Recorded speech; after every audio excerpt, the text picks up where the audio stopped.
Under the Speaker's announced policy of January 4, 2021, the Chair recognizes the gentlewoman from Michigan, Ms. Slotkin, for 30 minutes.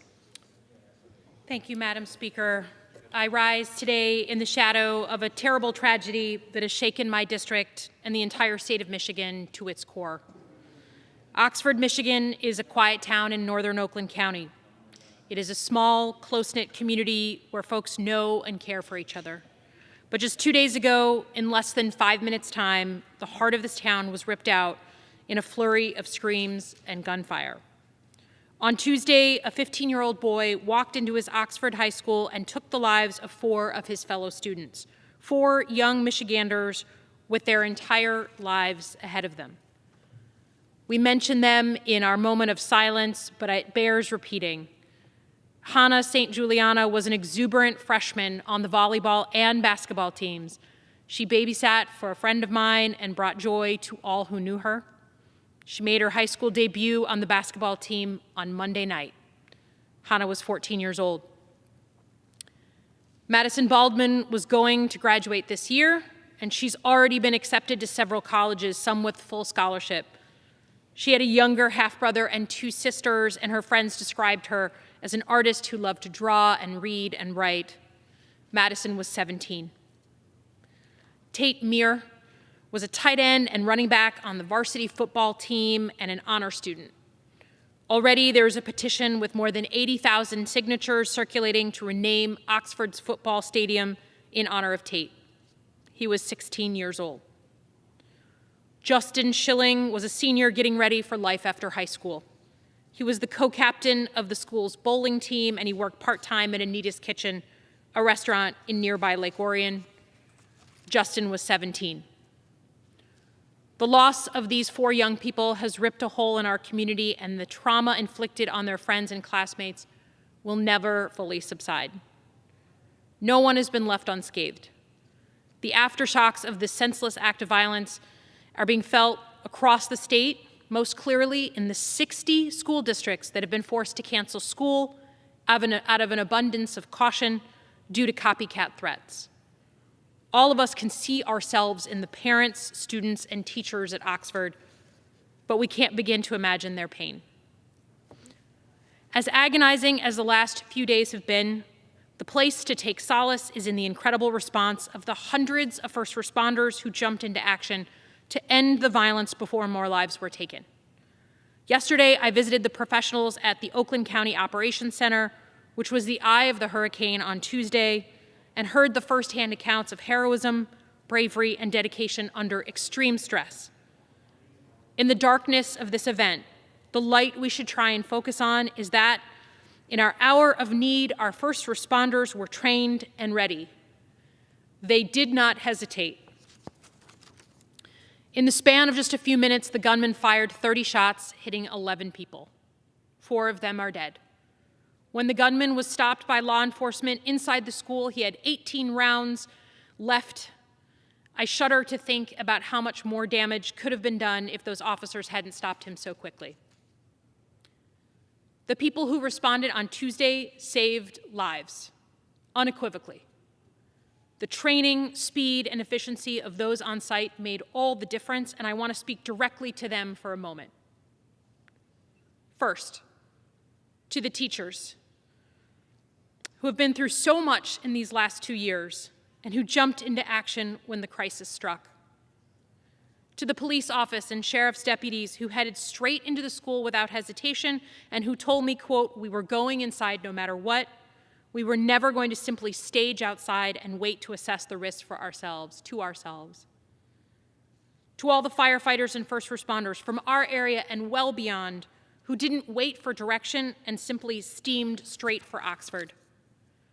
To the 911 dispatch operators who took over 100 calls from terrified children whispering and crying from their hiding places, and the dispatch shift leaders who ran the massive logistical operation to coordinate over 300 first responders at the school. And to the doctors, nurses, EMS, and hospital staff who put emergency procedures in place and all answered the call to help.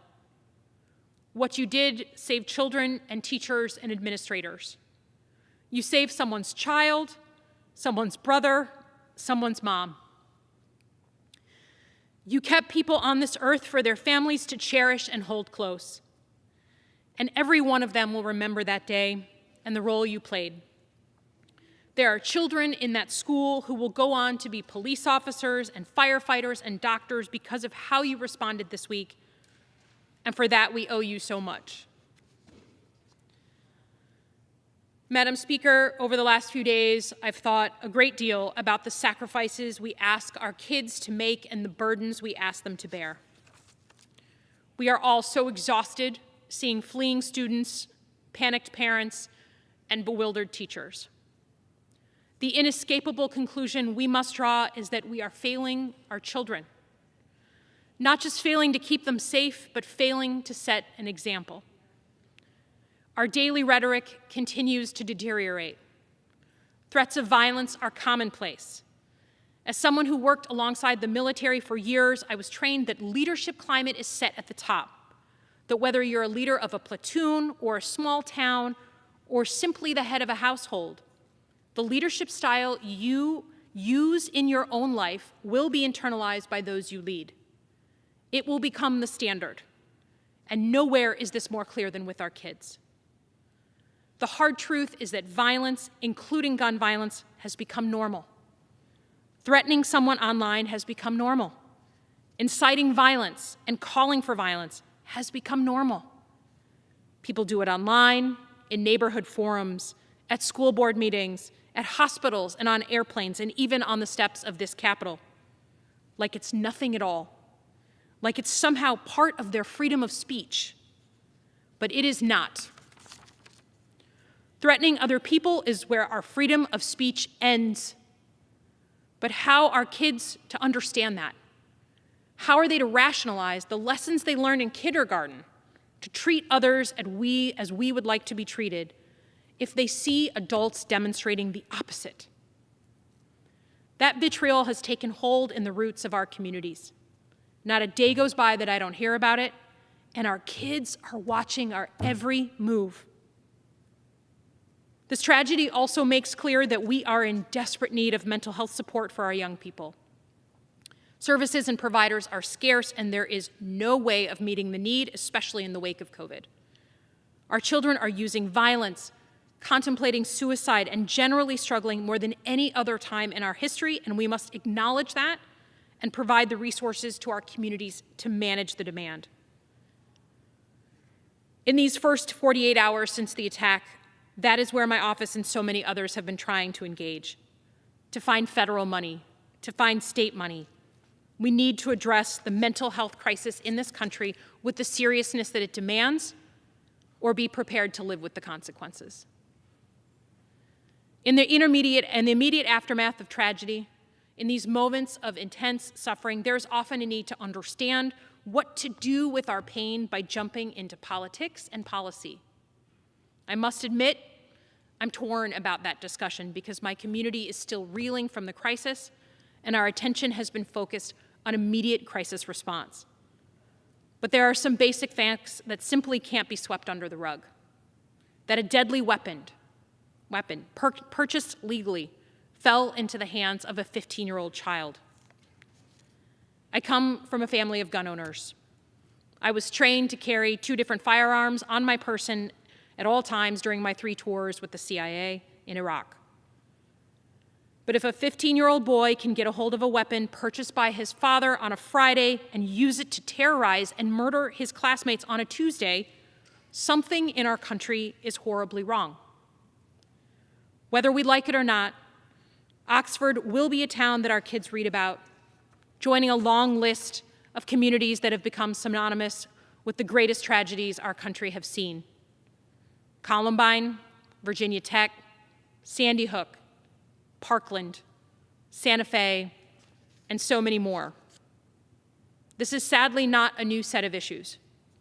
Long before the events in Oxford, the U.S. House passed a bill requiring basic background checks for all purchases of any and all gun, just like we do at Walmart now.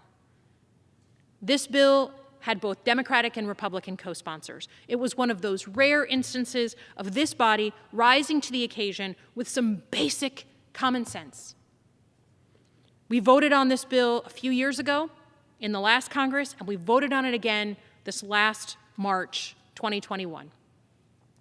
That bill is currently sitting in the US Senate. It could be voted on tomorrow if there was will to act. So please, to our colleagues in the Senate, take up this important bipartisan legislation. I'm also focused on what it means to be a responsible gun owner. Michigan is full of them, including my own family. But if you're going to own a gun, you should be responsible for storing it safely and for taking basic steps to ensure that the gun doesn't end up in the hands of a child or a criminal or a dangerous person. Adults should be held accountable for how they handle their guns. This is an issue we are particularly watching in Oxford, where the Oakland County prosecutor is considering charging the parents of the shooter for their child's access to that gun.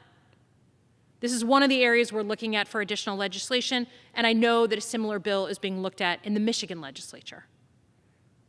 In the coming days and weeks, more facts will emerge from this horrible tragedy and help guide our thinking and how to ensure that our children, Hannah, Madison, Tate, and Justin, did not die in vain. To my colleagues in both parties, I look to you all, every single one of you, to join me in recognizing the pain that our community is going through and to make it mean something. Thank you, and I yield back the balance of my time. Pursuant to Section 11B of House Resolution 188, the House now stands adjourned until 9 a.m. tomorrow.